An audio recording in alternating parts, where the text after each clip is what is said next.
Hello friends, welcome to Ignite Academy. Navi Mumbai महानगरपालिका recruitment announce झालेली आहे आणि त्या कॉन्टेक्स्टमध्ये करंट अफेअर्स हा महत्त्वाचा मुद्दा राहू शकतो आणि यासाठी आपण जून 2025 चे जे करंट अफेअर्स आहे जून महिन्यामधलं त्याचा MCQ फॉर्मॅटमध्ये आढावा या सेशनमध्ये घेणार आहोत। करंट अफेअर्स अत्यंत महत्त्वाचं राहू शकते आणि लक्षात ठेवण्यासाठी हे MCQ तुम्हाला हेल्प करू शकतात। पूर्ण जून महिन्याचं आपलं करंट अफेअर आपण या सेशनमध्ये डिस्कस करणार आहोत। ठीक आहे, आता बिफोर स्टार्टिंग दिस आपल्या ज्या एक्झिस्टिंग बॅचेस आहेत त्याबद्दलची काही इन्फॉर्मेशन तुम्हाला असली पाहिजे। सिव्हिल इंजिनिअरिंगच्या ज्या काही वेगवेगळ्या परीक्षा येत आहेत त्यासाठीची ही पूर्ण रेकॉर्डेड बॅच आपल्याकडे अवेलेबल आहे। इंटिग्रेटेड बॅच आहे, मग त्यामध्ये MNP, Mahatransco, WRD, MIDC, CIDCO, NMC, BMC ज्या काही वेगवेगळ्या परीक्षा येत राहतील त्या सगळ्या परीक्षांची एकत्रित तयारी तुम्हाला करता येऊ शकेल या बॅच मधून। आपले फॅकल्टी पॅनल इथे दाखवलेले आहेत, त्यासोबतच फीचर्स जर आपण बघितले तर यामध्ये 20,000 प्लस MCQ असणाऱ्या टेस्ट सिरीज देखील तुम्हाला यामध्ये इन्क्लुडेड असणार आहेत। हँड रिटन नोट्स यामध्ये मिळतील, PYQ व्हिडिओ सोल्युशन्स देखील यामध्ये आहेत। फीज याची इथे दिलेली आहे 19,999 प्लस GST या फीज मध्ये तुम्हाला ही बॅच मिळेल। इग्नाइट अकॅडमीच्या ॲप वरती तुम्हाला ही बॅच बघायला मिळेल, एकदा चेक करा। त्यासोबत आपली ही जी परीक्षा आहे नवी मुंबई महानगरपालिका या परीक्षेसाठीची ऑनलाइन टेस्ट सिरीज देखील आपण स्टार्ट केलेली आहे। यामध्ये तुम्हाला एग्जाम पॅटर्न नुसार सगळे प्रश्न बघायला मिळतील, डिटेल्ड सोल्युशन यामध्ये असेल आणि 5 यामध्ये full syllabus mock test include केलेले आहेत। फीज याची 1,199 प्लस GST ही फीज आहे आणि काही नंबर वगैरे दिलेले आहेत, काही जर तुम्हाला डाऊट वाटला तर त्यावरती तुम्ही कॉल करून माहिती घेऊ शकता। ठीक आहे, आता आपण इथून पुढे स्टार्ट करू आजच्या या सेशनला, ज्यामध्ये आपण जून 2025 चे महत्त्वाचे जे करंट अफेअर बिट्स आहेत हे करंट MCQ च्या फॉर्मॅटमध्ये डिस्कशनला सुरुवात करू। ठीक आहे, सुरू करू आपण। एक एक MCQ बघू आणि त्या पद्धतीने कसा तो न्यूज मध्ये आलेला होता पार्ट ते पण आपण डिस्कस करत करत पुढे जाऊ। ठीक आहे, सगळ्यात पहिला प्रश्न आपल्याला इथे दिसतोय किंवा in which state is Nabinagar super thermal power project situated? कोणत्या राज्यामध्ये आहे हा Nabinagar super thermal power project? Option A आहे बिहार, ऑप्शन बी आहे उत्तर प्रदेश, ऑप्शन सी आहे मध्य प्रदेश आणि ऑप्शन डी आहे गुजरात। कोणत्या राज्यामध्ये Nabinagar super thermal power project? तर याचं उत्तर आहे ऑप्शन ए बिहार। ठीक आहे, बिहार मध्ये आहे आणि हा न्यूज मध्ये का बरं होता? कारण रिसेंटली प्रधानमंत्र्यांनी या पॉवर प्रोजेक्टचा फाउंडेशन ले केलेलं होतं। NTPC ही जी गव्हर्नमेंट PSU आहे, national thermal power corporation, NTPC चा हा पूर्ण पॉवर प्रोजेक्ट आहे आणि हा कुठे आहे तर बिहार मध्ये आहे। आता यामध्ये बेसिकली काय म्हणलेलं आहे किंवा 3 युनिट्स आहेत या थर्मल पॉवर प्रोजेक्ट मध्ये। 3 युनिट्स आहेत, 800 मेगावॉट इच, म्हणजे टोटल 2400 मेगावॉटचा कॅपॅसिटीचा हा पूर्ण प्रोजेक्ट आहे। बिहार मध्ये जो औरंगाबाद डिस्ट्रिक्ट आहे तिथे हा प्रोजेक्ट सिच्युएटेड आहे आणि बिहार मधला एक महत्त्वाचा हा प्रोजेक्ट असणार आहे। ठीक आहे, so Nabinagar thermal power project कुठे आहे लक्षात ठेवा, कुठे? बिहार मध्ये आहे। ठीक आहे, पुढचा प्रश्न घ्या, प्रश्न क्रमांक 2। Which country has recently reported cholera outbreak? Cholera हा एक बॅक्टेरियल डिसीज आहे आणि सध्या काही भागांमध्ये बऱ्यापैकी याचा आउटब्रेक बघायला मिळतो मोठ्या प्रमाणात, म्हणजे लोकांना याचा संसर्ग होतो आणि लोकांचे डेथ्स पण होतात। सो कॉलरा आउटब्रेक रिसेंटली कुठे रिपोर्ट झालेला आहे? Option A Libya, option B Myanmar, option C India आणि ऑप्शन डी सुदान। आता रिसेंटली जर बघितलं तर सुदान या देशामध्ये आपल्याला कॉलरा आउटब्रेक झालेलं बघायला मिळते। तर कॉलरा आउटब्रेक सुदानची जे मिनिस्ट्री ऑफ हेल्थ आहे त्यांनी पण रिपोर्ट केलेलं होतं की ऑलरेडी तिथे बऱ्यापैकी प्रॉब्लेम्स आहेतच, लाईक वॉर आहे, फॅमाईन आहे, सिव्हिल वॉर टाइप सिच्युएशन सगळ्या आहेत। मग त्या केसमध्ये सुदानची जी मिनिस्ट्री ऑफ हेल्थ आहे त्यांनी तिथे रिपोर्ट केलं होतं की 2700 इन्फेक्शन झालेले आहेत मागच्या महिन्यामध्ये आणि 172 डेथ झालेले आहेत, म्हणजे मे महिन्यामधली पूर्ण ती त्यांनी डिटेल सांगितलेले होते। तर कॉलरा हा कोणत्या मायक्रो ऑर्गॅनिझममुळे आजार होतो? तर बॅक्टेरियामुळे होतो, हे आपल्याला या कॉन्टेक्स्टमध्ये माहिती पाहिजे। बॅक्टेरियाचं नाव काय आहे तर वायब्रियो कॉलेरी, वायब्रियो कॉलेरी असं या बॅक्टेरियाचं नाव आहे। ठीक आहे, सो कॉलराचं उत्तर काय झालं? Option D, that is nothing but Sudan. आता पुढचा प्रश्न घ्या, प्रश्न क्रमांक 3 बघा। Tamil Nadu government recently initiated restoration of Kariyachalli island. आयलँडचं नाव काय आहे? Kariyachalli island. Now this is part of which marine national park, असा प्रश्न आहे. करियाचल्ली आयलँड जे सिंक होत चाललेलं आहे, म्हणजे पाण्याखाली चाललेलं आहे. थोडक्यात ते चाललेलं नाही तर पाणीच वरती आलं असं आपण म्हणू शकतो. पाण्याची पातळी वाढल्यामुळे तिथे बेसिकली हे सिंक होत चाललेलं आहे करियाचल्ली आयलँड. मग त्याला रिस्टोअर करण्यासाठी आर्टिफिशियल रीफ तिथे ऍड केले जाणार आहेत. आता थोडंफार तुम्ही सिव्हिल इंजिनिअरिंगचे जे विद्यार्थी आहेत ते याबद्दल अजून जास्त टेक्निकल गोष्टी रिलेट करू शकतात. सो करियाचल्ली आयलँड जो आहे तर मग तो बेसिकली कोणत्या मराईन नॅशनल पार्कचा भाग आहे? Option A Mahatma Gandhi marine national पार्कचा भाग आहे.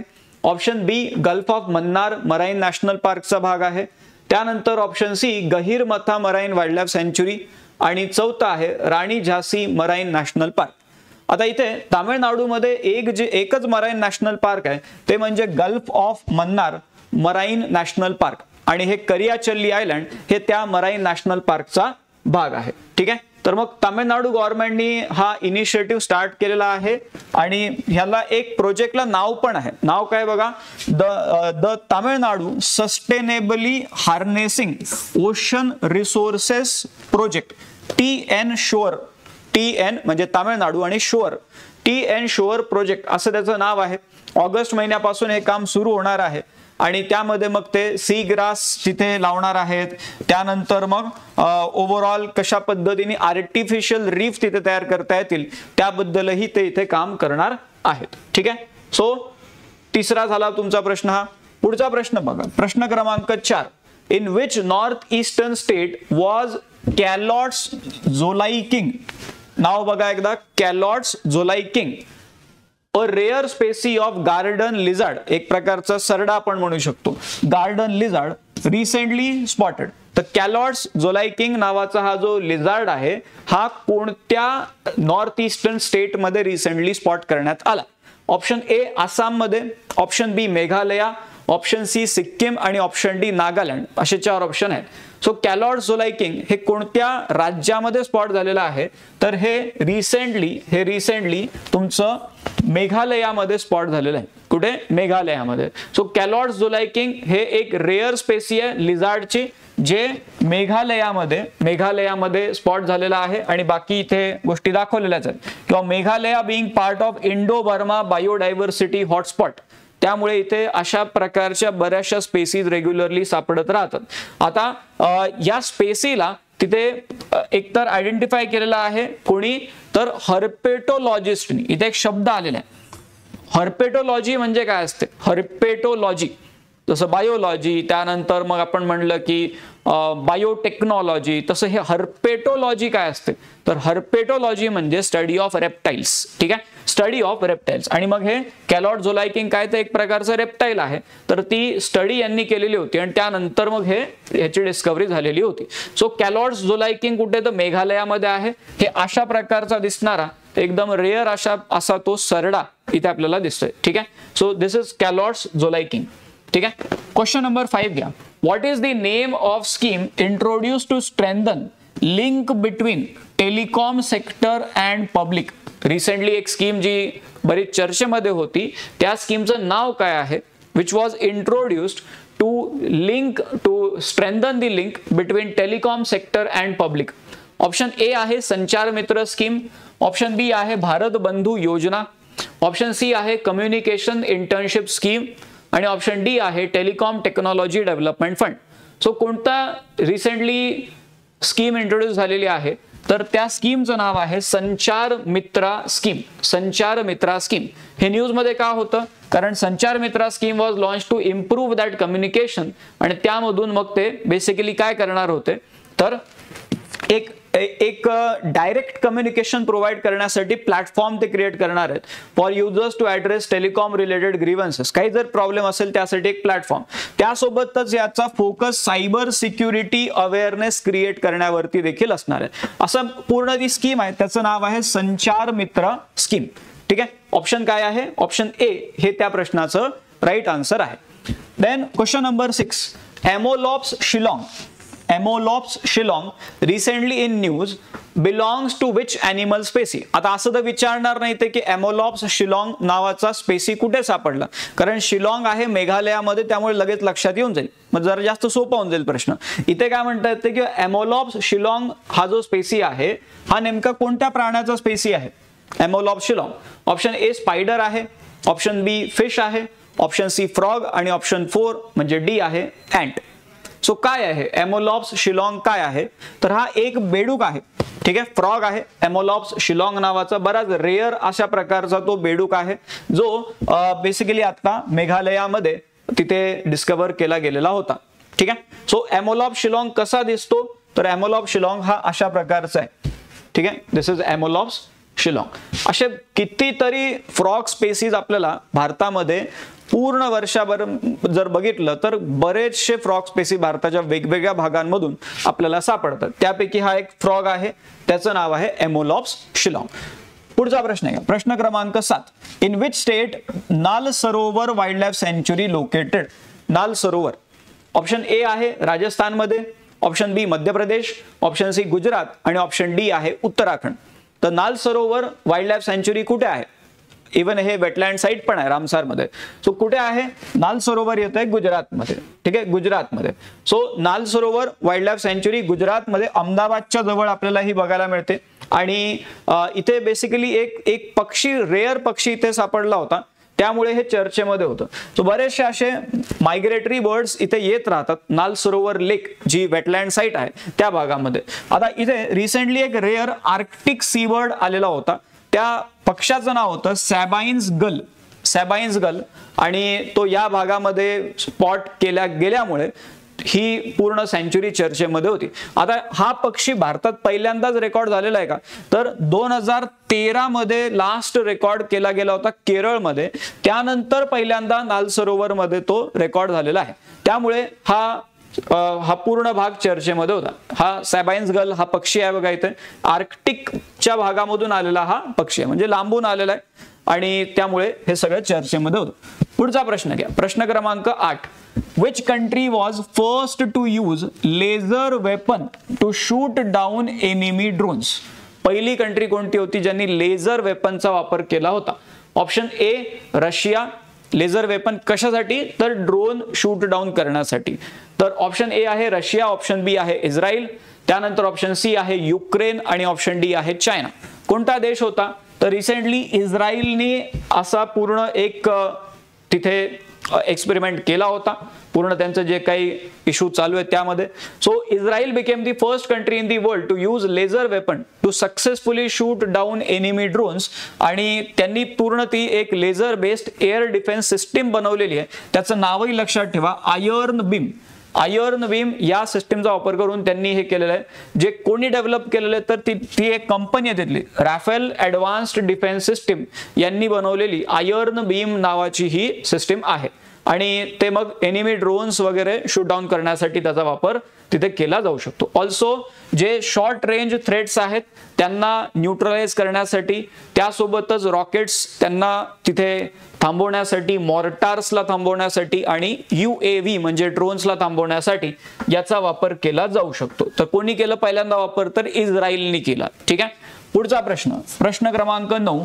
Which country has established international organisation for mediation IOMED as a new global platform for peaceful dispute resolution. IOMED international organisation for mediation कोणत्या देशाने हे लॉन्च केलेलं आहे. ऑप्शन ए चायनाने केलंय, ऑप्शन बी जपान, ऑप्शन सी रशिया आणि ऑप्शन डी इंडिया. तर हा platform जो आहे हा कोणी तयार केलेला आहे, तर हा प्लॅटफॉर्म कोणी तयार केलेला आहे, तर आपले जे शेजारी आहेत चायनाने हा प्लॅटफॉर्म तयार केलेला आहे. ठीक आहे, लक्षात ठेवा IOMED कशासाठी केला, तर जे पीसफुल मेडिएशन करण्यासाठी, म्हणजे दोन देशांमध्ये डिस्प्यूट असेल तर पीसफुली मेडिएशन करण्यासाठी हा बनवला गेलेला प्लॅटफॉर्म आहे. यामध्ये मग एशिया, आफ्रिका आणि बाकी खंडांमधून देखील तिथे मेंबर्स येऊ शकतात. त्यासोबत त्याचं हेडक्वार्टर कुठे आहे लक्षात ठेवा, हेडक्वार्टर आहे हाँगकाँग मध्ये. ठीक आहे, इंटरनॅशनल ऑर्गनायझेशन फॉर मेडिएशनचं हेडक्वार्टर हाँगकाँग मध्ये आहे. आणि जसं ICJ आहे त्या प्रकारची एक ऑर्गनायझेशन बनवण्याचा हा प्रयत्न आहे. इंटरनॅशनल कोर्ट ऑफ जस्टिस त्या प्रकारची ऑर्गनायझेशन हे बनवत आहेत. बट इथे ते काय म्हणलेले किंवा it focuses specifically on मेडिएशन as the preferred tool for dispute settlement. ठीक आहे. सो हाँगकाँग मध्ये आहे हेडक्वार्टर. कोणी तयार केलेले, दोन गोष्टी इथून आपल्याला लागतील, ते म्हणजे चायनाने केलेले, तेवढं लक्षात ठेवा. पुढचा प्रश्न घ्या. प्रश्न क्रमांक 10. On which date is world bicycle day celebrated every year? World bicycle day किती तारखेला असतो? 2 जून, 3 जून, 4 जून की 5 जून? वर्ल्ड बायसिकल डे हा असतो किती तारखेला? 3 जूनला असतो. 3 जून. ठीक आहे. Every year world bicycle day तिथे सेलिब्रेट केला जातो. आणि सायकल्स जे आहेत त्यांचं युनिकनेस, त्यांची लॉंगिव्हिटी, त्यानंतर त्यांची वर्सॅटिलिटी, या सगळ्या कारणांमुळे सायकल्सला तिथे एक प्रकारे सेलिब्रेट करण्यासाठी, कोमेमोरेट करण्यासाठी वेगवेगळ्या पद्धतीने हा वर्ल्ड बायसिकल डे तिथे ठेवला जातो. कधी असतो? 3 जूनला असतो. युनायटेड नेशन जनरल असेंब्लीने 2018 पासून हा दिवस सेलिब्रेट करण्यास सुरुवात केलेली आहे. आता याची 2025 ची थीम काय? थीम विचारतात कारण डे आहे म्हणल्यावर थीम माहिती पाहिजे. सो 2025 ची थीम काय? Cycling for a sustainable future. Cycling for sustainable future. आणि 24 ची थीम काय होती? Promoting health, equity and sustainability through cycling. ठीक आहे. 25 ची लक्षात ठेवा आणि 24 ची ही लक्षात राहू द्या. ठीक आहे. वर्ल्ड बायसिकल डे 3 जूनला असतो. Question number 11. Which country will host 2025 women's hockey Asia cup? कोणत्या देशामध्ये होणार आहे हा वुमेन्स हॉकी एशिया कप 2025 चा? Which country will host 2025 women's hockey Asia cup? कोणता देश आहे? ऑप्शन्स काय काय दिलेले आहेत बघा. इंडिया, त्यानंतर चायना, त्यानंतर जपान आणि चौथा देश आहे सिंगापूर. येस. कुठे आहे? इंडियामध्ये आहे, चायनामध्ये आहे, कुठे आहे? Hockey Asia cup. येस. हा. So India, China, Japan, Singapore. कोणता देश आहे? चायना. पुन्हा चायनामध्ये आहे या वेळेसचा hockey Asia cup 2025 women's hockey Asia cup. The event is scheduled to take place in September month. September 5 ते 14 2025 या काळामध्ये तो इव्हेंट होणार आहे. आणि कुठे होणार आहे तर Gongshu canal sports park hockey field कुठे आहे? हँगझू नावाचं शहर आहे चायनामधलं. हँगझू या शहरामध्ये हा एशिया कप होणार आहे. वर्ल्ड कप नाही, एशिया कप. आणि कोण ऑर्गनाइज करणार आहे तर एशियन हॉकी फेडरेशन जे आहे हे याला ऑर्गनाइज करणार आहे. ठीक आहे. सो चायनामध्ये आहे ते माहिती असू द्या. पुढचा प्रश्न घ्या. प्रश्न क्रमांक 12.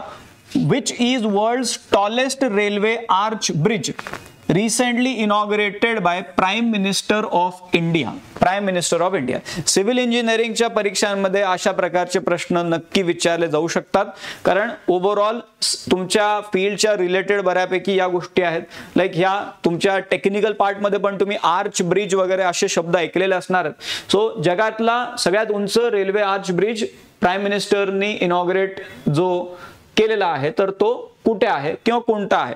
ऑप्शन ए आहे Chenab rail bridge, Pamban bridge, Howrah bridge जरा रेअर ऑप्शन झालं जरा, आणि ब्रह्मपुत्रा रेल ब्रिज. सो सगळ्यात उंच रेल्वे आर्च ब्रिज कोणता आहे तर तो चेनाब रेल ब्रिज आहे. Chenab rail bridge. आणि हा रिसेंटली इनॉग्रेट केला गेलेला आहे प्रधानमंत्र्यांकडून.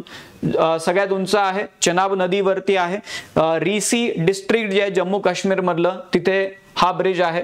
359 मीटर म्हणजे त्या रिव्हर बेडच्या 359 मीटर वरती, 359 metre above the river bed.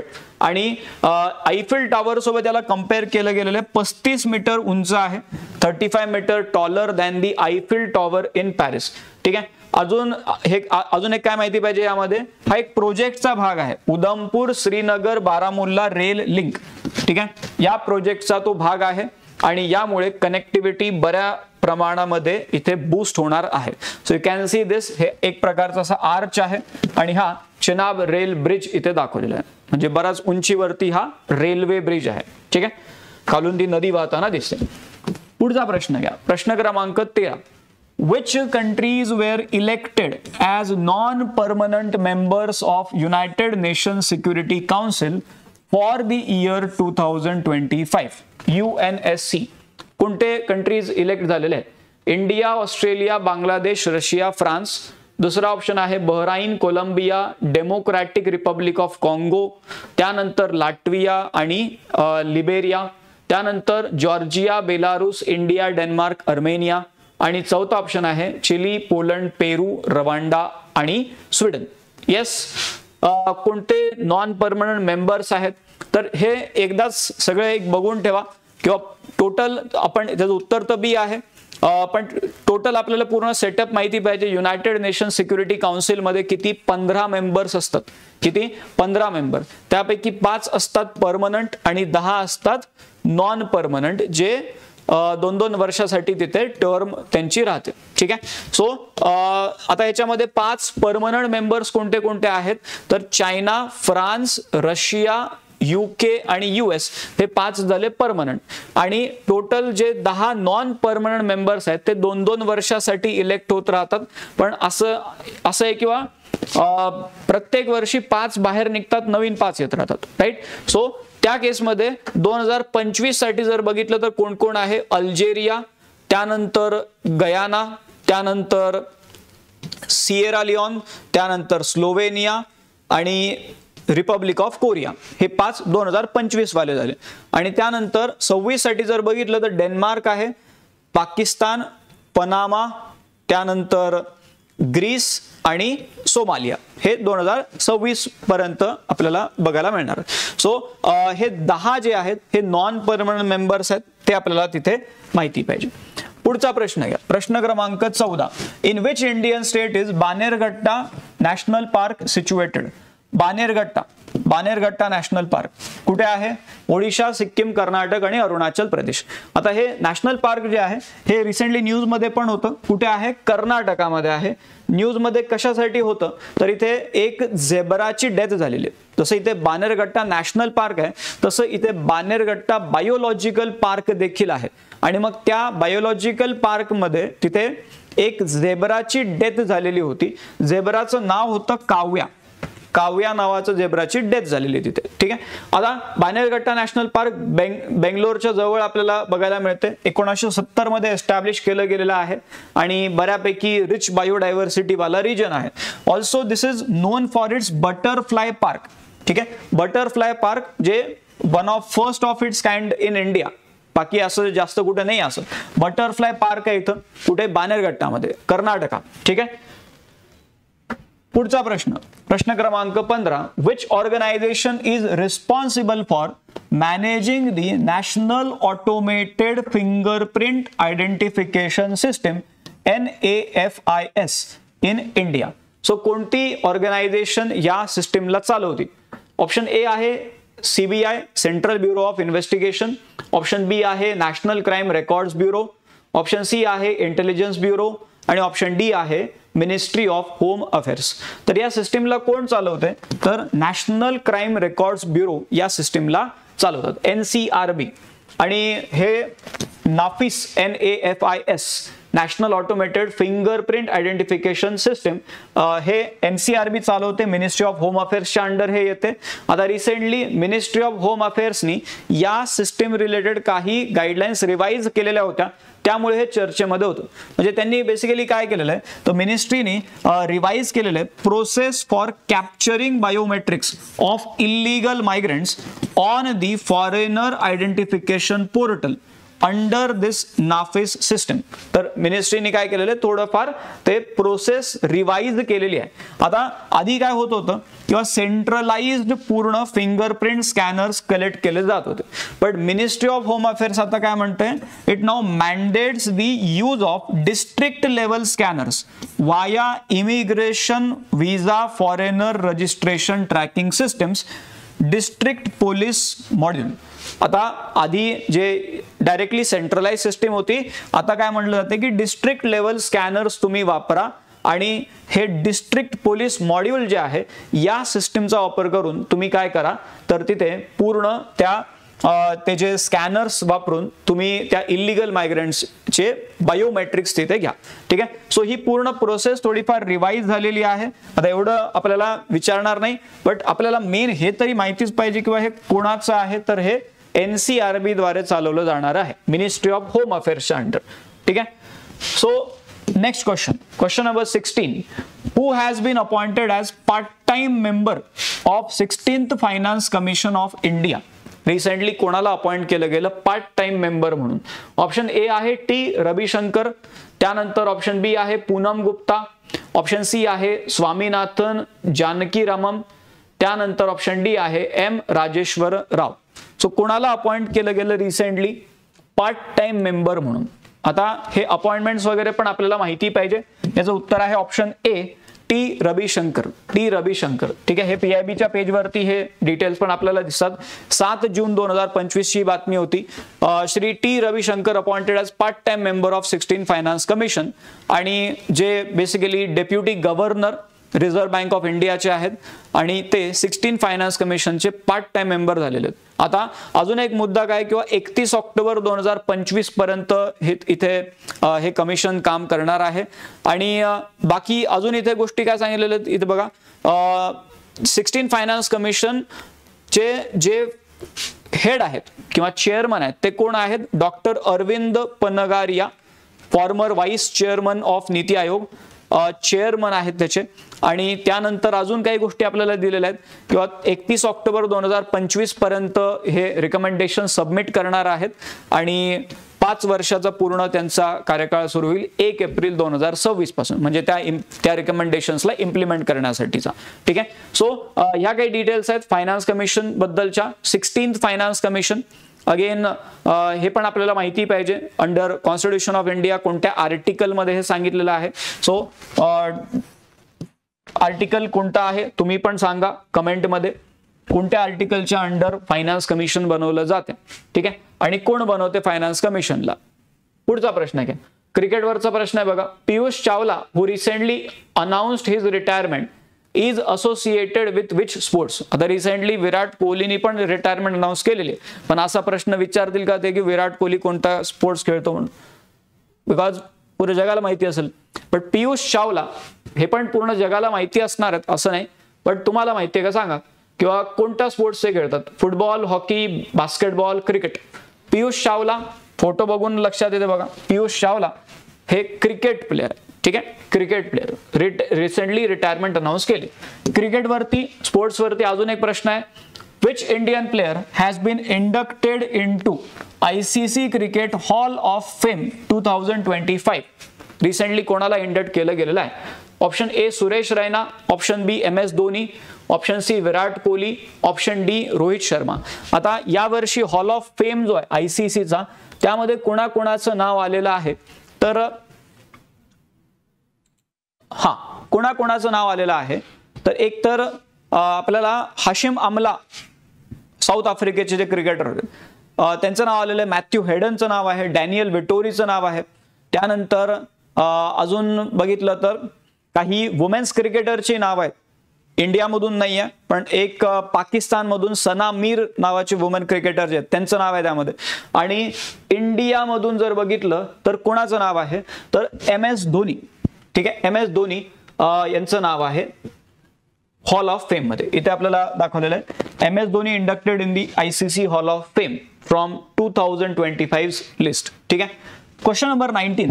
What is the name of digital ocean data portal that India launched during 3rd United nation ocean conference? कोणतं डिजिटल ओशन डेटा पोर्टल आपण launch केलेलं आहे? समुद्र, प्रकृती, सहाव आणि सूर्या. काय नाव आहे त्या ओशन डेटा पोर्टलचं? तर त्या पोर्टलचं नाव आहे सहाव, SAHAV. ठीक आहे. हे PIBच्या पेजवरती पण आपल्याला माहिती दिसती. हे पूर्ण एक ओशन कॉन्फरन्स जी झाली होती, UN ओशन कॉन्फरन्स, या कॉन्फरन्सच्या दरम्यान हे पोर्टल तिथे लॉन्च केलेलं आहे. आणि बाकी ते डिटेल्स पण दाखवले आहेत बघा. किंवा India called for urgent global action on ocean health at this 3rd UN ocean conference. ही कुठे झाली होती? नाईस नावाच्या शहरामध्ये झाली होती. 3rd UN ocean conference. ठीक आहे. तिसरी ही कॉन्फरन्स होती UN ओशन कॉन्फरन्स. शहराचं नाव नाईस हे शहर आहे आणि त्यामध्ये ही कॉन्फरन्स झाली. बाकी मग आपण आत्ता जे बोलत होतो प्रश्न जो होता किंवा ते पोर्टलचं नाव काय ते इथे खाली दिलेलं बघा. सहाव नावाचं डिजिटल ओशन डेटा पोर्टल आहे जे या कॉन्फरन्स दरम्यान अनाउन्स केलं गेलेलं होतं. ठीक आहे. सो पोर्टलचं नाव लक्षात राहू द्या आणि हे कुठे कधी लॉन्च केलं गेलं तर त्या ओशन कॉन्फरन्सच्या दरम्यान केलं गेलं ते एक माहिती असू द्या. ठीक आहे. नेक्स्ट क्वेश्चन घ्या. On which date is International Day for Dialogue Among Civilizations observed each year? कोणत्या दिवशी हा दिवस ऑब्झर्व केला जातो? कोणत्या डेला? International day for dialogue among civilisations 9 जून, 10 जून, 11 जून आणि 12 जून. आता हा तसा विचारला जाऊ शकतो. का विचारला जाऊ शकतो? कारण यावेळेस पहिल्यांदा हा डे जो आहे तो ऑब्झर्व केला जातोय आणि 10 जूनला असणार आहे international day for dialogue among civilisation आणि चायनानी याला प्रपोज केलं होतं आणि ते ऍक्सेप्ट झालं आणि त्यानंतर पहिल्यांदा आता हा दिवस ऑब्झर्व केला जाणार आहे. काय नाव आहे? International day for dialogue among civilisations. आता त्यामध्ये अजून एक महत्वाची ऑर्गनायझेशन पण आपल्याला माहिती पाहिजे. That is nothing but united nation alliance for civilisation, UN alliance. आणि ही कधी 2005 मध्ये बनवली गेली होती. म्हणजे जवळपास 20 वर्ष आधी बनवलेली ही UN ऑर्गनायझेशन आणि डे जो आहे तो आता पासून तिथे ऑब्झर्व केला जातोय. हेडक्वार्टर कुठे असते UN अलायन्स फॉर सिव्हिलायझेशनचं? न्यूयॉर्क मध्ये असते. आणि स्पेनचे जे त्यावेळेसचे जे प्राईम मिनिस्टर होते जोस लुईस यांनी त्याला प्रपोज केलं होतं किंवा असं काही बनवा म्हणून आणि 2005 मध्ये जे UN जनरल असेंब्लीमध्ये त्यांनी हा मुद्दा ठेवला होता आणि त्यानंतर मग ते बनलेलं होतं UN अलायन्स फॉर सिव्हिलायझेशन. ठीक आहे. Next question, question number 21. In which Indian naval ship took part in passage exercise PASEX 2025 with the United Kingdom in North Arabian Sea? कोणतं आपलं जहाज त्या मेरीटाईम एक्सरसाइज मध्ये गेलेलं होतं? पॅसेक्स नाव आहे. आता असा पण एक प्रश्न होईल की पॅसेक्स नावाची जी एक्सरसाइज आहे ती कोणत्या 2 देशांमध्ये होती? तर इंडिया आणि UK यांच्यामधली ही एक्सरसाइज यावेळेस झाली होती. नॉर्थ अरेबियन सी मध्ये ही एक्सरसाइज झालेली होती. तर आपण कोणतं शिप पाठवलं होतं? INS विक्रांत, INS तबार, INS कोलकाता, INS शिवालिक असे 4 ऑप्शन आहेत. तर राईट आन्सर इज INS तबार. ठीक आहे. इथे अशा बातम्या पण आपल्याला न्यूजपेपरमध्ये दिसतात किंवा India UK navies conduct joint exercise in north Arabian sea, INS Tabar. त्यानंतर अजून एक सबमरीन पण एक पाठवली होती आणि बाकी अजून पण काही जहाज तिथे गेलेल्या होत्या ज्या बेसिकली UK सोबत त्यांनी ही एक्सरसाइज केलेली होती. मग हे असं हेलिकॉप्टर पण एक आहे, ही जहाज पण आहे, या सगळ्या गोष्टी आपल्याला या फोटोमध्ये दिसतात. इथे खाली लिहिलेलं पण आहे Indian navies INS Tabar during this passage exercise in north Arabian sea. त्यासोबत मग अमेरिकेने पण त्यांचे हेलिकॉप्टर वगैरे आणलेले, अमेरिकाने कोण? युकेनी पण त्यांचे हेलिकॉप्टर वगैरे तिथे आणलेले होते. ठीक आहे. आपल्याकडून काय गेलं होतं तर INS तबार हे एक तिथे माहिती असू द्या. ठीक आहे. पुढचा प्रश्न, question number 22. Hodeidah port that was recently seen in news is located in which country? Recently Israeli strikes मुळे हे न्यूज मध्ये होतं. होडेडा पोर्ट हे कोणत्या देशामधलं आहे? Option A Yemen, option B Kuwait, option C इराण आणि ऑप्शन डी इस्रायल. सो हे कुठलं आहे तर येमेन मधलं पोर्ट आहे. होडेडा पोर्ट येमेन मधलं आहे, तेवढं एक माहिती असू द्या. ठीक आहे. ऑप्शन काय आहे? ऑप्शन आहे option A, that is Yemen. ठीक आहे. हा, now let's move to the next question. Just a second, पुढची PDF ऍड करून घेऊ. हा, पुढचा प्रश्न बघा. आता एक 2दा जरी बघून घेतले प्रश्न, ह्याची PDF पण आपल्या टेलिग्राम चॅनल वरती ऍड करून देऊ आपण, तरी तुमचा पूर्ण जो जून महिन्याचा पार्ट आहे तो व्यवस्थित रिवाइज होऊन जाईल. एकच मिनिट.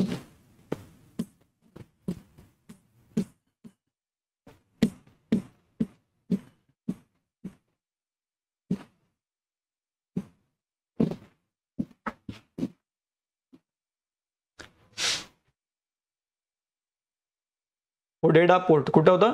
येमेन मध्ये होतं. ठीक आहे. उत्तर या फाईल मध्ये आलं होतं. पुढचा प्रश्न घ्या. Question number 23. Carbon border adjustment mechanism is linked to which organisation? कोणत्या ऑर्गनायझेशननी हा मेकॅनिझम तयार केलेला आहे? Carbon border adjustment mechanism, united nations, world bank, European union की आफ्रिकन युनियन? तर कार्बन बॉर्डर ऍडजस्टमेंट मेकॅनिझम हा इनिशिएटिव्ह आहे युरोपियन युनियनचा. ठीक आहे, युरोपियन युनियन. आणि इथे दिलेलं पण आहे किंवा हा युरोपियन युनियनचं हे एक टूल आहे ईयूचं, to put fair price on carbon emitted during the production of carbon intensive goods that are entering the European Union and also to encourage cleaner industrial production in the non-European Union countries.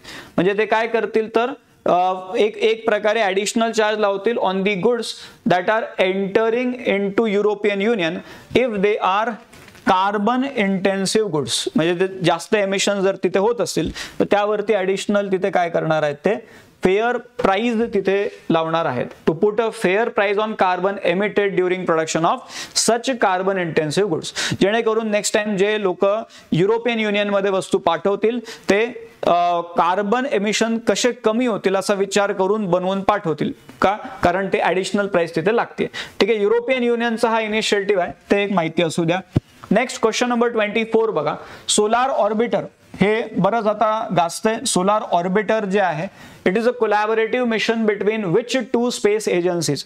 आता हे असं एक space mission आहे ज्यांनी सगळ्यात पहिल्यांदा सूर्याचा जो साऊथ पोल आहे तो ऑब्झर्व केलेला आहे. म्हणजे एकदम क्लोजली ऑब्झर्व केलेलं आहे. इव्हन त्यांच्या युरोपियन स्पेस एजन्सीच्या वेबसाईटवरती त्यांनी व्हिडिओ पण टाकलेला आहे किंवा पृथ्वीवरून सूर्य कसा दिसतोय आणि त्या सोलार ऑर्बिटर थ्रू सूर्य कसा दिसतोय. ठीक आहे, सो काय काय ऑप्शन आहेत बघा. European space agency and NASA, China national space administration and Japanese aerospace exploration agency. तिसरा ऑप्शन आहे European space agency and ISRO. आणि चौथा आहे China national space administration and NASA. आता हा जो सोलार ऑर्बिटर नावाचा इनिशिएटिव्ह आहे हा कोणाचा इनिशिएटिव्ह आहे तर युरोपियन स्पेस एजन्सी आणि नासा यांचा हा कोलॅबोरेटिव्ह इनिशिएटिव्ह आहे. आणि यांनी बेसिकली 2020 पासून ते गेलेलं आहे. पण आता जर बघितलं तर सूर्याचा जो पोलार रिजन आहे तो यांनी कॅप्चर केलेला आहे. First to image sun's poles from outside the ecliptic plane. ठीक आहे, म्हणजे एकदम प्रॉपर व्ह्यू. तुम्ही तो व्हिडिओ बघितल्यावर तुम्हाला लक्षात येईल ते सोलार ऑर्बिटर स्पेसक्राफ्ट आहे ज्यांनी पहिल्यांदा सनचे पोल एवढ्या क्लिअरली कॅप्चर केलेले आहेत. ठीक आहे, बाकी हे दोघांचं आहे United launch alliance atlas 5 rocket या थ्रू ते लॉन्च केलं गेलं होतं जे फ्लोरिडा मधून ह्याचं लॉन्चिंग झालेलं होतं. ठीक आहे, सो सोलार ऑर्बिटर लक्षात ठेवा युरोपियन स्पेस एजन्सी आणि नासाचा इनिशिएटिव्ह आहे. बऱ्याचदा काय करतात असे रिपोर्टचे नावं देतात आणि रिपोर्ट कोणाचा आहे असं पण विचारतात. त्या केसमध्ये रिपोर्ट आहे state and trends of carbon pricing 2025. हा रिपोर्ट कोणी तयार केलेला आहे? State and trends of carbon pricing, world bank, त्यानंतर युनायटेड नेशन्स एन्व्हायरमेंट प्रोग्राम, तिसरा ऑप्शन आहे युनायटेड नेशन्स डेव्हलपमेंट प्रोग्राम आणि चौथा ऑप्शन आहे इंटरनॅशनल मॉनिटरी फंड. तर हा रिपोर्ट कोणाचा आहे तर हा वर्ल्ड बँक वाल्यांचा रिपोर्ट आहे, वर्ल्ड बँक. ठीक आहे, so state and trends of carbon pricing world बँकचा रिपोर्ट आहे, ते एक आपल्याला माहिती पाहिजे. पुढचा प्रश्न घ्या. बाल्टॉप्स BALTOPS बाल्टॉप्स 25 ही मिलिटरी एक्सरसाइज आहे. ही कोणी कंडक्ट केलेली होती? BALTOPS बाल्टॉप्स 25 कोणाची एक्सरसाइज आहे? युनायटेड नेशनची आहे, नाटोची आहे, युरोपियन युनियनची आहे का आसियानची आहे? आसियान म्हणजे association of south east Asian nations. तर ही एक्सरसाइज कोणाची आहे तर ही नाटो या ऑर्गनायझेशननी घेतलेली एक्सरसाइज राहते. त्याचं नाव आहे बाल्टॉप्स. ठीक आहे, जून 5 पासून ही एक्सरसाइज सुरू झालेली होती बाल्टिक रिजन मध्ये.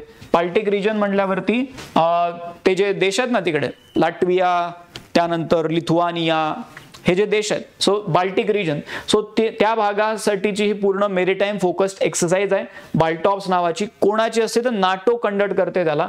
त्यामध्ये मग डेन्मार्क, एस्टोनिया, फिनलँड, एस्टोनिया पण तिकडचाच देश आहे तो, France, Germany, Italy, Latvia, Lithuania, Netherland, Norway, Poland हे असे विविध जे देश आहेत हे त्या एक्सरसाइज मध्ये पार्टिसिपेट त्यांनी केलेलं होतं. ठीक आहे, महत्वाचं काय की हे नाटो या ऑर्गनायझेशनची ही एक्सरसाइज आहे बाल्टॉप्स 25. आणि नाटो मागच्या वर्षी 75 वर्ष पूर्ण झाल्यामुळे पण चर्चेमध्ये आहे. सो इन दॅट केस आपल्याला ते माहिती पाहिजे. आता पुढचं क्वेश्चन नंबर 27 जे रिसेंटली अहमदाबाद मध्ये एअरक्राफ्ट ऍक्सिडेंट जो झालेला आहे त्या कॉन्टेक्स्ट मध्ये ही ऑर्गनायझेशन बरीच चर्चेमध्ये राहते. Aircraft accident investigation bureau AAIB ही गव्हर्नमेंट एजन्सी आहे.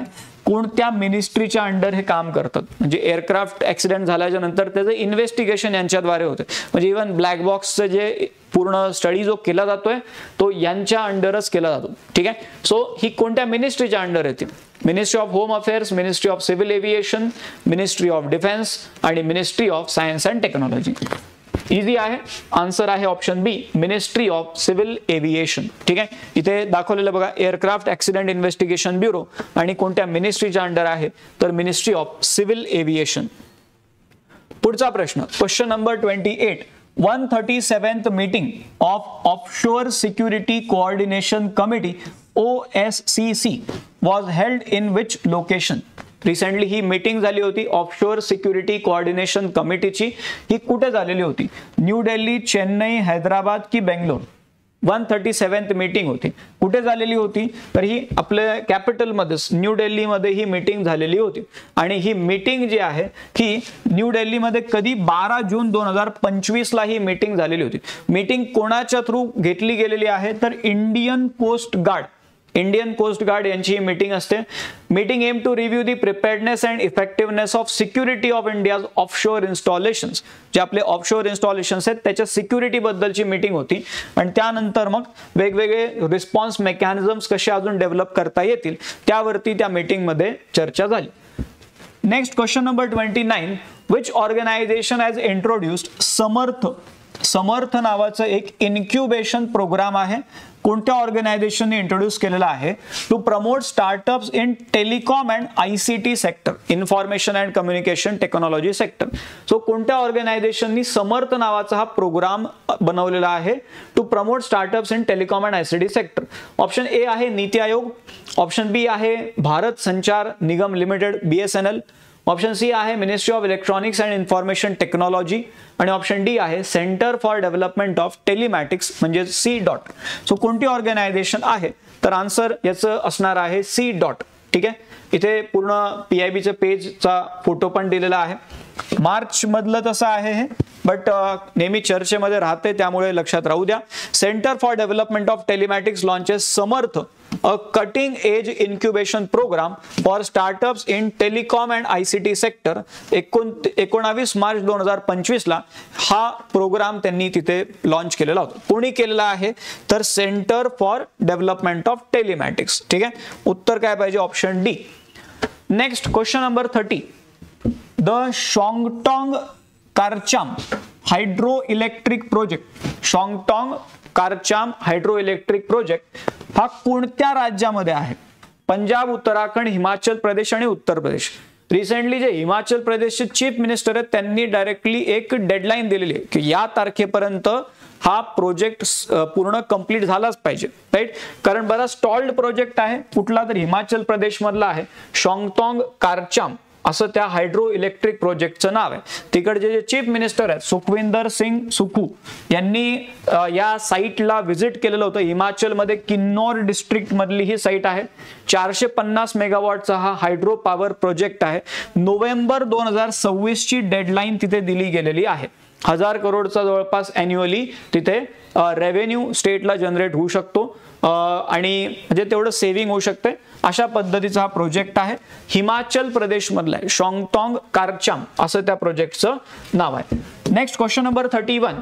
व्हॉट टाइप ऑफ डेप्ट instrument pays no periodic interest but it is issued at a discount rate to its face value? कोणतं इन्स्ट्रुमेंट आहे डेप्ट इन्स्ट्रुमेंट जे बेसिकली कोणताही इंटरेस्ट त्यावरती लागत नाही आणि हे इश्यू केले जाते at a discount rate to its face value?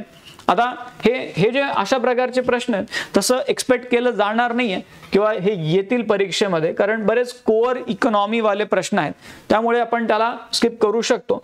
But further एक्झामसाठी हे असं एक तयार करून ठेवून द्या किंवा डेप्ट इन्स्ट्रुमेंट कोणते कोणते राहतात. ठीक आहे. जर न्यूज मध्ये आलं तर फक्त आपल्याला ते बघावं लागतं. काही कारणास्तव न्यूज मध्ये राहतं ते, बट सध्या तुम्हाला ते बघायची गरज नाहीये.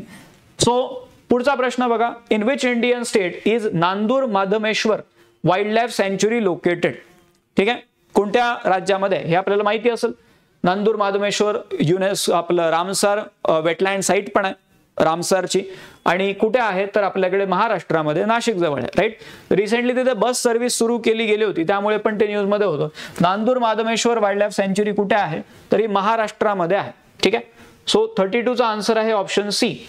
Question number 33, which country recently conferred its highest civilian award the order of Makarios III, order of Makarios III on prime minister Narendra Modi? कोणत्या देशाने त्यांचा सगळ्यात मोठा अवॉर्ड भारताच्या पंतप्रधानांना दिलेला आहे? France, Croatia, Canada, Cyprus.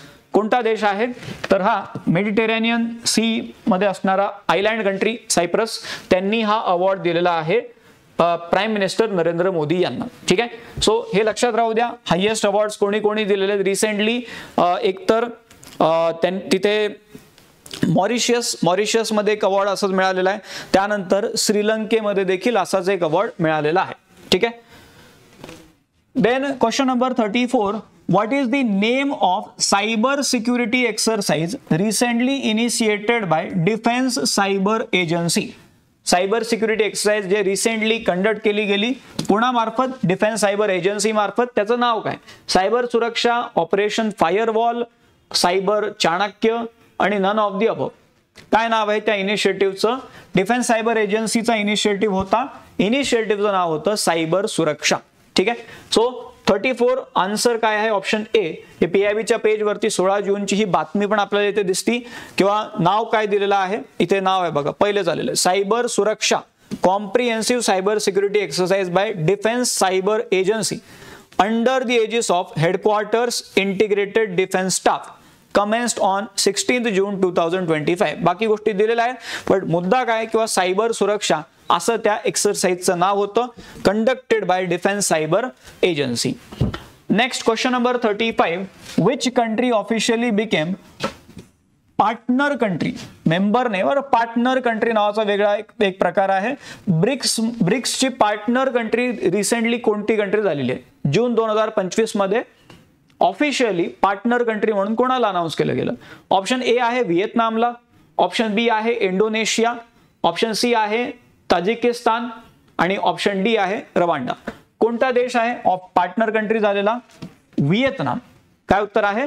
Vietnam. ठीक आहे, सो हे पार्टनर कंट्री नावाची पद्धत जी आहे ही 2024 मध्ये जे ब्रिक्स समिट झाली होती कझान, रशियामध्ये कझान नावाच्या ठिकाणी, त्या समिट मध्ये पार्टनर कंट्री कॅटेगरी तयार केली गेलेली होती. आणि रिसेंटली मग हे ब्राझीलच्या फॉरेन मिनिस्ट्रीने अनाउन्स केलं की व्हिएतनाम जे आहे हा ऑफिशियली आता ब्रिक्सचा पार्टनर कंट्री झालेला आहे. करंटली आता मग कोणते कोणते देश ब्रिक्सचे पार्टनर कंट्रीज आहेत तर व्हिएतनाम आता इन्क्लूड झालेला आहे. त्याआधी बेलारूस आहे, बोलिव्हिया आहे, कझाकस्तान आहे, क्युबा आहे, मलेशिया आहे, नायजेरिया, थायलंड, युगांडा आणि उझबेकिस्तान हे ब्रिक्सचे पार्टनर कंट्रीज तिथे आहेत. ठीक आहे, क्वेश्चन नंबर 36 घ्या. Question number 36, mount Denali which was recently in news is the highest mountain peak on which continent? कोणत्या खंडामधलं सगळ्यात उंचावरचं माउंटेन पीक हे आहे? Mount Denali. North America, Europe, south America आणि ऑस्ट्रेलिया. 7 समिट चॅलेंज, त्यामध्ये प्रत्येक कॉन्टिनेंट मधले जे उंच माउंटेन पीक्स आहेत सो ते या चॅलेंज मध्ये असतात, किंवा जे माउंटेनियर्स आहेत ते अशा माउंटेन पीक्सला तिथे चढतायत. ठीक आहे, त्यांना सर करून जातात. सो माउंट देनाली या माउंटेन वरती असेच इंडियामधून एक केरळच्या भागामधले माउंटेनियर तिथे गेलेले होते, पण तिथे झालं काय की ते स्टॉर्म आलं, ब्लिझार्ड आलं आणि त्यामध्ये ते अडकले होते.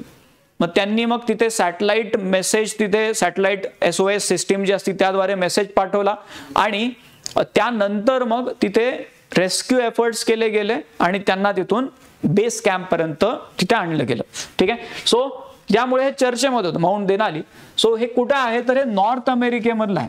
कुठला आहे? नॉर्थ अमेरिकेमधलं. न्यूज अशीच होती, टायटलमध्ये पण आलेलंच आहे किंवा Kerala mountaineers stranded on mount Denali in north America. आता त्यांना रेस्क्यू केलं गेलेलं आहे. त्यांनी SOS मेसेज पाठवला होता किंवा आमचं जे फूड सप्लाय आहे तो संपत चाललेला आहे, पाणी पण नाही आहे आणि कोणीतरी वाचवा म्हणून अशा प्रकारचा मेसेज पण पाठवला होता. जवळपास सी लेवल पासून 17,000 फूट उंचावरती हे माउंट देनाली आपल्याला तिथे दिसते. ठीक आहे. Question number 37. In which city was international religious freedom summit 2025 held? ठीक आहे. कोणत्या शहरामध्ये ही समिट झाली? 2025 मधली. आता रिसेंटली जर बघितलं तर ही नैरोबी, जे केनियाची राजधानी आहे, तिथे ही समिट झालेली होती. त्यामुळे इथे ऑप्शन ए असायला पाहिजे. कोणत्या शहरामध्ये ही रिसेंटली झाली summit, international religious freedom summit? तरी नैरोबी मध्ये झाली. ठीक आहे. Then question number 38. Which rare metallic element was recently discovered in extreme helium star A980?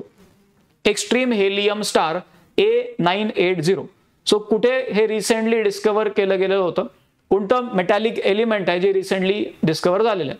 आपल्याकडेच Indian institute of astrophysics Bangalore, तिथल्या काही सायंटिस्टनी हे डिस्कवरी केलेली होती आणि त्या हेलियम स्टार आपल्याकडून बराच लांब आहे तो दुसऱ्या कॉन्स्टेलेशन मधला जो स्टार आहे, तिथे त्यांनी एक मेटल तिथे डिस्कवर केलेलं होतं.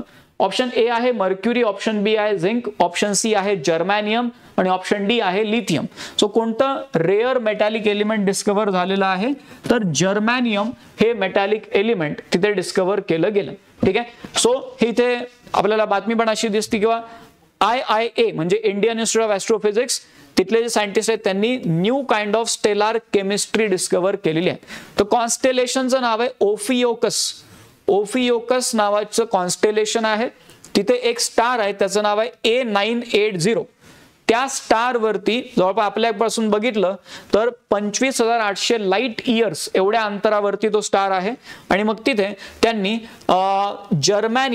जर्मॅनियम मोठ्या प्रमाणात तिथे असावं याचा शोध तिथे लावलेला आहे. ठीक आहे. आता यावरती आधी ऑलरेडी अभ्यास चालू होता. आधी असं बोललं जात होतं किंवा तिथे may be hydrogen deficient conditions असाव्या, पण ही एक तिथे एक नवीन डिस्कवरी झालेली आहे की तिथे जर्मॅनियम नावाचं मेटल असावं. Next question number 39.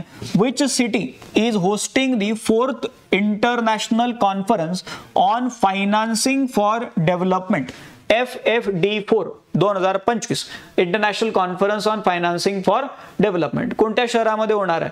London UK मध्ये होणार आहे, पॅरिस फ्रान्स मध्ये होणार आहे, सेव्हिल किंवा सेव्हिला स्पेन इथे होणार आहे किंवा मॉन्टेरी मेक्सिको इथे होणार आहे? कोणतं शहर आहे जिथे ही मीटिंग होणार आहे? 4थी मीटिंग आहे for financing development, international conference on financing for development. कुठे होणार आहे? तर सेव्हिल स्पेन मध्ये ही मीटिंग होणार आहे. 4थी मीटिंग असणार आहे. 30 जून पासून ते 3 जुलै 2025 पर्यंत ही मीटिंग आहे. म्हणजे आपण जेव्हा हा व्हिडिओ बघतायत त्यावेळेस जवळपास ही मीटिंग चालू असावी किंवा जस्ट झालेली असावी. The conference will address new and emerging issues and urgent need to fully implement the sustainable development goals and support reform of international financial architecture. ठीक आहे. सो कुठे होणार आहे मीटिंग? तर सेव्हिल नावाचं जे शहर आहे स्पेन मधलं, तिथे ही मीटिंग होतीये. ठीक आहे.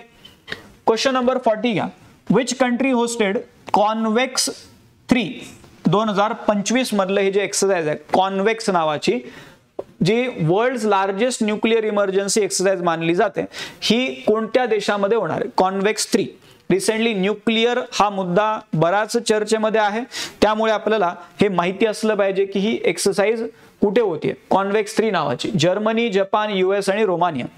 ऍक्च्युली काय करतात या एक्सरसाइजचा पर्पज काय किंवा जे न्यूक्लिअर ऍक्सिडेंट झालेले आहेत सिव्हिअर प्रकारचे, त्या न्यूक्लिअर ऍक्सिडेंट्सला पुन्हा ते सिम्युलेट केलं जातं किंवा नेमकं तिथे काय काय झालेलं असावं आणि मग हे वेळोवेळी 3-3, 4-4 वर्षांनी अशा प्रकारचे एक्सरसाइज होत राहतात.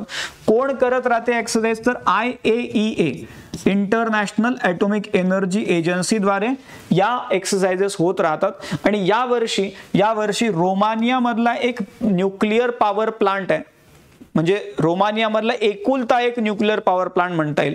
त्या न्यूक्लिअर पॉवर प्लांट मध्ये एक ऍक्सिडेंट असा झालेला होता, त्याला सिम्युलेट केलं जातंय आणि त्यामुळे ही एक्सरसाइज यावेळेस कुठे आहे? तर रोमानियामध्ये आहे. ठीक आहे. सो कॉन्वेक्सचा फुल फॉर्म काय, कन्व्हेन्शन एक्सरसाइज.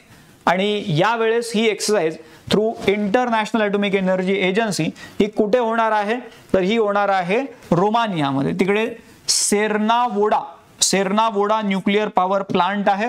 त्या पॉवर प्लांटमध्ये एकदा असा ऍक्सिडेंट झालेला आहे, त्याला इथे यावेळेस सिम्युलेट केलं जाणार. ठीक आहे. दरवर्षी होत नसते हे, 3-3, 4-4 वर्षांनी एक्सरसाइज होत राहते. ठीक आहे.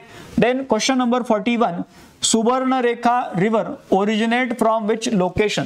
सुवर्णरेखा रिव्हर रिसेंटली ओडिशामध्ये जे फ्लड झाले त्यावेळेस ती सुवर्णरेखा नदी जी आहे ही धोक्याच्या पातळीपेक्षा वरती वाहत होती आणि त्या कॉन्टेक्स्टमध्ये सुवर्णरेखा रिव्हर बद्दल आपल्याला माहिती असली पाहिजे.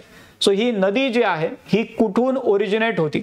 ऑप्शन ए आहे Ranchi district Jharkhand, option B आहे सिम्प्लीपाल हिल्स ओडिशा, ऑप्शन सी आहे अमरकंटक रिजन मध्य प्रदेश आणि ऑप्शन डी आहे नन ऑफ दी अबव. याची सुरुवात होतीये कुठून, तर रांची मधून याची सुरुवात होतीये. रांची डिस्ट्रिक्ट लक्षात ठेवा. सुवर्णरेखा रिव्हर का बरं न्यूज मध्ये आहे, बिकॉज ऑफ ओडिशा फ्लड्स. इथे एक धबधबा पण आहे सुवर्णरेखा नदीवरती, त्या धबधब्याचं नाव आहे हुंद्रू वॉटरफॉल. आपण एक माहिती असू द्या, हुंद्रू वॉटरफॉल. ठीक आहे. ओके.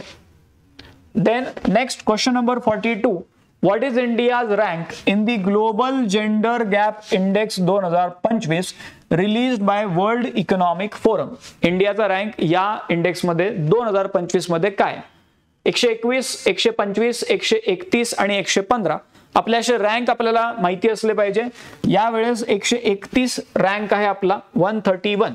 ठीक आहे. ग्लोबल जेंडर गॅप रिपोर्ट यामध्ये एकतर 2024 मध्ये 129 रँक होता 146 देशांपैकी. यावेळेस आपला रँक आहे 131 148 देशांपैकी. ठीक आहे. म्हणजे मागच्या वेळेस 2 देश कमी मोजले गेले, तर यावेळेस 2 देश जास्त. आपला रँक पण तेवढा 2च्या आकड्याने पुढे गेलेला, 129 131. यावेळेस 131 आहे. आणि ही इंडेक्स किंवा हा रिपोर्ट कोण बनवते, तर वर्ल्ड इकॉनॉमिक फोरमचा हा रिपोर्ट आहे. ठीक आहे. सो उत्तर याचं असलं पाहिजे option C. Question number 43, the price support scheme PSS operates under which umbrella scheme. हे बेसिकली फूड ग्रेन्सला प्राइस सपोर्ट स्कीम आहे. सो ही कोणत्या स्कीमच्या अंडर, म्हणजे अम्ब्रेला स्कीमच्या अंडर ही एक स्कीम चालते, प्राइस सपोर्ट स्कीम. तर त्या अम्ब्रेला स्कीमचं नाव काय, म्हणजे ही ज्याच्या अंडर चालते त्याचं नाव काय. ऑप्शन ए आहे प्रधानमंत्री किसान सम्मान निधी, ऑप्शन बी आहे परंपरागत कृषी विकास योजना, त्यानंतर ते तर ऑर्गॅनिक फार्मिंग वाला झालं, त्यानंतर प्रधानमंत्री फसल बीमा योजना क्रॉप इन्शुरन्स, आणि चौथा आहे प्रधानमंत्री अन्नदाता आय संरक्षण अभियान. तर हे लक्षात राहू द्या की हे PM आशा जे आहे, प्रधानमंत्री अन्नदाता आय संरक्षण अभियान, ते म्हणजे एक प्रकारे जे फार्मर्स आहेत त्यांना योग्य तो प्राइस त्यांच्या प्रोडक्टचा मिळाला पाहिजे, त्यासाठी प्राइस सपोर्ट स्कीम चालते या PM आशा या अम्ब्रेला स्कीमच्या अंडर. ठीक आहे. त्यामुळे जो उत्तर काय असलं पाहिजे, ऑप्शन डी. ठीक आहे. Option D. क्वेश्चन नंबर 44 घ्या. On which date is international day against drug abuse and illicit trafficking observed annually. कोणत्या तारखेला असतो हा दिवस. याला वर्ल्ड ड्रग डे देखील म्हणतात. वर्ल्ड ड्रग डे हा कोणत्या तारखेला असतो. पूर्ण नाव काय, international day against drug abuse and illicit trafficking. तारीख काय, 25 जून, 26 जून, 27 जून की 28 जून. तारीख काय याची, ऑप्शन बी 26 जून. ठीक आहे. 26 जूनला असतो. युनायटेड नेशन्सचा हा दिवस, इथे वेबसाईटचा क्लिप पण एक टाकलेली आहे, 26 जूनला असतो. यावेळेसची थीम पण एक नोट करून ठेवा. 2025 ची थीम काय आहे, break the cycle stop organised crime. ठीक आहे. असं त्याचं पूर्ण टायटल आहे. काय, break the cycle hashtag stop organised crime. ठीक आहे. सो वर्ल्ड ड्रग डे 26 जूनला असतो आणि थीम माहिती असू द्या. Then question number 45, India's first quantum computing valley it is being established in which state. Quantum computing valley एक प्रकारचं, एक जसं IT पार्क असते तशा प्रकारचं इन्फ्रास्ट्रक्चर तिथे बनवलं जाणार आहे. सो कोणत्या स्टेटमध्ये हे बनवलं जाणार आहे. तुम्ही ऐकलं असेल अमरावती नावाचं शहर डेव्हलप केलं जाते आंध्र प्रदेशची राजधानी म्हणून. राईट. मग इथे क्वांटम कम्प्युटिंग व्हॅली कुठे बनणार आहे, तर ते अमरावतीमध्ये बनणार आहे आणि हे कुठे आहे, तर आंध्र प्रदेशमध्ये. त्यामुळे उत्तराचं काय पाहिजे, ऑप्शन बी इथे दिलेलं बघा, आंध्र प्रदेशमध्ये Amaravati to host India's first quantum computing valley. ठीक आहे, मग बाकी तिथे पूर्ण ते इन्फ्रास्ट्रक्चर, नवीन ज्या सगळ्या टेक्नॉलॉजीज आहेत त्या तिथे आणल्या जाणार आहेत. त्यानंतर NBFC बद्दल तुम्ही ऐकलं असेल, नॉन बँकिंग फायनान्शियल कंपनी. आता रिसेंटली भारतातली पहिली मेरीटाईम NBFC म्हणून कोणाला रेकॉग्नाइज केलं गेलं, असा हा प्रश्न आहे. What is the name of India's first maritime NBFC that was recently inaugurated by the government? Register होतात RBI कडे. तर कोणती ही मेरीटाईम NBFC आहे? भारतीय शिपिंग फायनान्स कॉर्पोरेशन, दुसरा आहे सागरमाला फायनान्स कॉर्पोरेशन लिमिटेड, तिसरा आहे मेरीटाईम इन्फ्रास्ट्रक्चर फायनान्स ऑथॉरिटी आणि चौथा आहे port development finance corporation. So जी भारतातली पहिली मेरीटाईम NBFC आहे त्याचं नाव काय आहे? Sagarmala finance corporation limited. ठीक आहे, यामध्ये मिनिस्ट्री ऑफ शिपिंग पण इन्व्हॉल्व राहते. India launch first maritime sector NBFC आणि हे RBI ने याला कोणी रेकॉग्नाइज केलेलं असते? RBI ने. ठीक आहे, रिझर्व्ह बँक ऑफ इंडिया. ठीक आहे, recognise by Reserve Bank of India. Question number 47 या काय म्हणतात बघा, which ministry serves as nodal ministry for implementing Atal Mission for Rejuvenation and Urban Transformation Initiative. हा तसा आता असं नाही किंवा काल परवा लॉन्च झाला म्हणून करंट अफेअर्स मध्ये, हा वेळोवेळी करंट अफेअर्स मध्ये राहतो. जेव्हा अर्बन डेव्हलपमेंट बद्दल काही बातम्या येत राहतात त्यामध्ये अमृत नावाचा इनिशिएटिव्ह चर्चेमध्ये राहतो. तर ती नोडल मिनिस्ट्री कोणती आहे असं विचारतात. Ministry of housing and urban affairs, ministry of urban development, ministry of finance, ministry of Jal Shakti. So उत्तर काय असलं पाहिजे? मिनिस्ट्रीचं प्रॉपर नाव ऑप्शन ए आहे इथे, ministry of housing and urban affairs यांच्या अंडरचा हा अमृत इनिशिएटिव्ह आहे. ठीक आहे. Question number 48, on which date is national statistics day celebrated annually in India? National statistics day तारीख काय असते? 27 जून, त्यानंतर 28 जून, 29 जून आणि 30 जून. PC महलानोबिस यांच्या बर्थ अॅनिव्हर्सरीला कोमोमोरेट करणारी तारीख आहे आणि किती तारखेला असतो हा दिवस? 29 जूनला असतो. नॅशनल स्टॅटिस्टिक्स डे कधी? 29 जून या तारखेला असतो. ठीक आहे. To commemorate birth anniversary of professor Prashanta Chandra Mahalanobis, ज्यांना फादर ऑफ इंडियन स्टॅटिस्टिक्स असं देखील म्हणलं जाते. या वेळेसची थीम पण एक नोट करून ठेवा, 75 years of national sample survey. ठीक आहे, 29 जूनला हा दिवस सेलिब्रेट केला जातो. देन क्वेश्चन नंबर 49 काय म्हणतात? Which state emerged as winner of women's hockey India masters cup 2025? Women's hockey India masters cup कोणतं राज्य तिथे विनर झालेलं आहे? ऑप्शन ए आहे पंजाब, ऑप्शन बी आहे बिहार, ऑप्शन सी ओडिशा आणि ऑप्शन डी महाराष्ट्र. कोणतं राज्य जिंकलेलं आहे त्यामध्ये? तर ओडिशा जिंकलेलं आहे. ठीक आहे, Odisha in the finals of first, पहिल्यांदाच असं झालेलं होतं. Hockey India masters cup match जे वुमेन्स कॅटेगरी मधली मॅच झाली होती चेन्नईमध्ये. ओडिशानी काय केलेलं आहे तर पंजाबला 1 गोलनी हरवलेलं आहे. ठीक आहे, ओडिशा जिंकलेलं आहे, सेकंड नंबरला पंजाब आलेले. त्यामुळे उत्तर याचं काय पाहिजे? Option C Odisha. Then final question from this session, Namaste नावाची ही जी स्कीम आहे, Namaste scheme, this is jointly launched by which 2 ministries? कोणत्या 2 मिनिस्ट्रीचा जॉईंट इनिशिएटिव्ह आहे नमस्ते?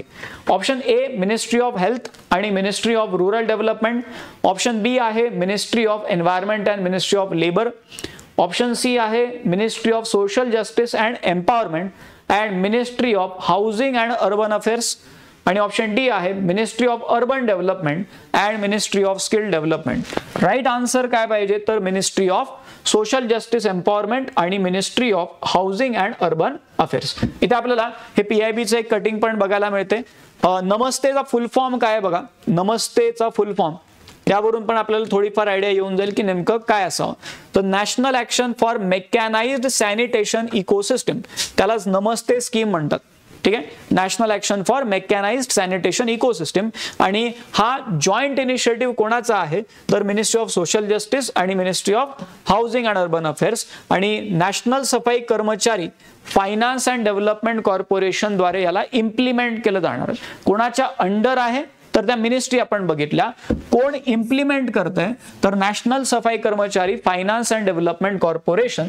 आणि हा 3 वर्षासाठीचा पूर्ण प्रोजेक्ट असणार आहे, स्कीम असणार आहे. म्हणजे फायनान्शियल इयर 2023-24 पासून फायनान्शियल इयर 2025-26 पर्यंतचा हा इनिशिएटिव्ह आहे. ठीक आहे, जवळपास 350 करोड एवढा त्याला पैसा अलोकेट केला गेलेला आहे. ठीक आहे, सो नमस्ते स्कीम बद्दलच्या या काही डिटेल्स आपल्याला इथे माहिती असल्या पाहिजे. ओव्हरऑल इथपर्यंत आपण हे सगळे 50 प्रश्न आणि त्या रिलेटेड अजून ऍडिशनल ज्या फॅक्ट्स आहेत त्या डिस्कस केल्या. ओव्हरऑल जून महिन्याचा हा पूर्ण भाग आहे. जून महिन्यामध्ये MCQ फॉर्मॅट थ्रू आपण ही सगळी चर्चा केली आहे. आणि या आधीही आपण म्हणजे मार्च महिना, एप्रिल महिना, मे महिना आणि जून महिन्याचा आत्ता हे सेशन झालं. या आधीही आपण सेशन्स घेतलेले आहेत, त्याच्या लिंक तुम्हाला या व्हिडिओच्या डिस्क्रिप्शनमध्ये मिळून जातील. त्यासोबतच आपले टेलिग्राम चॅनल जॉईन करून ठेवा. मेकॅनिकल, सिव्हिल आणि इलेक्ट्रिकल असे वेगवेगळे आहेत. तुम्ही सिव्हिलवाले जे व्हिडिओ हा बघतायत त्यांनी सिव्हिलचं चॅनल जॉईन करून ठेवा, टेलिग्रामवालं. ठीक आहे, त्याचे लिंक तुम्हाला डिस्क्रिप्शनमध्ये मिळून जातील. आणि ह्या सगळे जे नोट्स आपण आता जे बोललो त्या सगळ्या नोट्स तुम्हाला त्या चॅनलवरती मिळून जातील. ठीक आहे, त्यामुळे ते चॅनल जॉईन करून घ्या. बाकी आपल्या YouTube चॅनलला सबस्क्राईब करून ठेवा, कारण असे मंथली पूर्ण आपण दर महिन्याला असे सेशन्स घेऊन करंट अफेअर्स कव्हर करत राहतो. ठीक आहे, so all the best for your examination. आत्ता आपण इथे थांबू. Thank you very much.